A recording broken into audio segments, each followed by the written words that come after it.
विधानसभेमध्ये स्वबळावर लढण्यासाठी उद्धव ठाकरेंची चाचपणी। विधानसभा संपर्क प्रमुखांना अहवाल तयार करण्याच्या सूचना।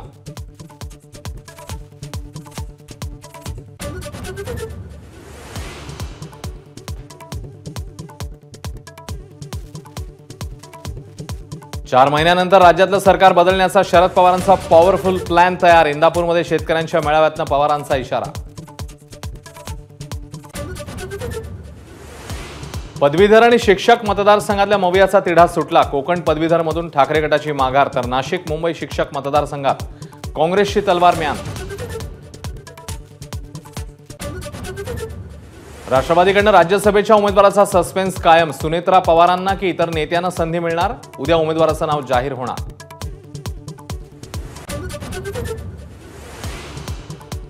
महायुतीत मुस्लिम आरक्षणावरून फटाक्यांची शक्यता। मुस्लिम समाजाला शिक्षणात 5% आरक्षण असावं।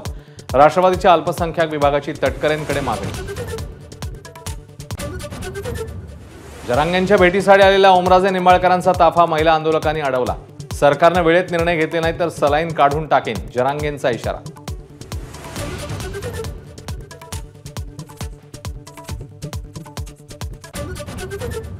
अजित पवारांना सोबत घेतल्यामुळे भाजपचं नुकसान, संघाच्या मुखपत्रातनं निकालाचं पोस्टमॉर्टम। मोदींच्या चेहऱ्यावर सर्व मतदारसंघात निवडणूक लढण्याला मर्यादा असल्याचं परखड मत।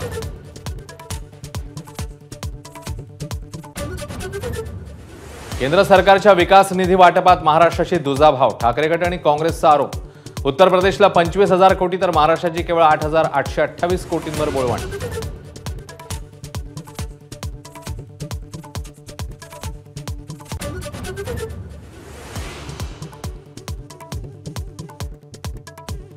मी तुम्हाला एक सांगतो की अब्दुल सत्तार यांचा इतिहास पहा। सिल्लोडचा पाकिस्तान होतंय। अब्दुल सत्तारांवर निशाणा साधताना रावसाहेब दानवेंचा गंभीर आरोप। सिल्लोडमधल्या जमिनी हडपल्या जात असल्याचाही दावा।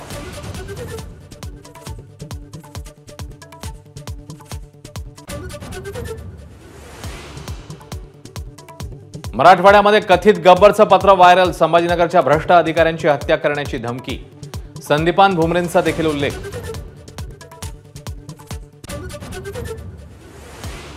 नागपूरमध्ये विहिंपच्या आंदोलनात 3 जण होरपळले। जम्मू काश्मीरमधील दहशतवादी हल्ल्याच्या निषेधार्थ सुरू होतं आंदोलन।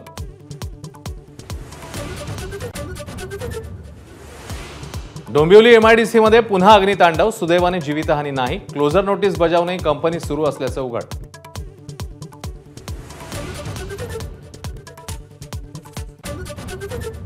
कुवेतमध्ये कर्मचारी निवासी इमारतीला भीषण आग। आगीमध्ये 41 जणांचा मृत्यू। मृतांमध्ये अनेक भारतीयांचा समावेश।